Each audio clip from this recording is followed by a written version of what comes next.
Hello friends, কেমন আছো তোমরা সবাই? তোমাদের মাঝে আমি নতুন আবারও একটি ভিডিও নিয়ে হাজির হয়েছি। আমি সীমা চৌধুরী। কেমন আছো তোমরা? আমার এক্সামের কারণে আবারও আমি শ্বশুরবাড়ি থেকে বাবার বাড়ি যাচ্ছি। এক্সামের ডেটটা হঠাৎ করে পড়ে গিয়েছে, যার কারণে আর বেশি দিন থাকা হয়নি। যাই হোক, ছোটো ভাই সকালবেলা গিয়েছিল আমার শ্বশুরবাড়ি আমাকে আনতে। তারপর আমরা বিকেলবেলা রওনা দিই। বাইরের অসম্ভব সুন্দর মনোরম প্রকৃতির পরিবেশের সাথে আমাদের গাড়িটিও ছুটছে।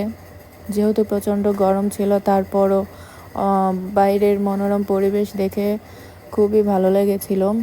এর মাঝে অনেক হকার্স উঠেছিল, সেখান থেকে আমি কিছু কিনেছি। এগুলো আমি সেরকম একটা পছন্দ করি না বাইরের খাবার, কিন্তু সাথে আমার ছোট ভাই ছিল, যার কারণে কেনা। আমার শ্বশুরবাড়ি থেকে বাবার বাড়ি বাসে যেতে প্রায় 2 ঘন্টা টাইম লাগে। 2 ঘন্টা পর আমরা বাস থেকে নেমে তারপর একটি রিক্সা রিজার্ভ করে চলে আসলাম আমার বাবার বাড়িতে।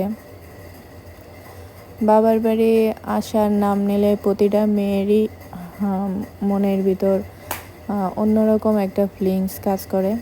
এটা আমার ভার্সিটি, এখানে আমি পরীক্ষা দিতে আসব। অবশ্যই আপনাদের আমি ভিডিওটি শেয়ার করব।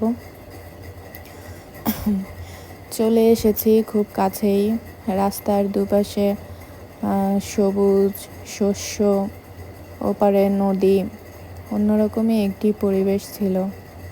বিকেলবেলা খুবই ভালো লেগেছিল। যাই হোক, একটু ঘোরাও হয়ে গেল আমাদের। আমার ভিডিওটি কেমন লেগেছে আপনাদের কাছে আমার কমেন্ট বক্সে অবশ্যই জানাবেন। আর প্লিজ প্লিজ প্লিজ আমার চ্যানেলটি আপনারা সাবস্ক্রাইব করে আমার পাশে থাকুন। আর কোন ধরনের ভিডিও দেখতে চান আমাকে অবশ্যই কমেন্ট বক্সে জানাবেন। ততক্ষণে আপনারা আমার ভিডিওটি দেখতে থাকুন। সবাই ভালো থাকবেন। আল্লাহ হাফেজ।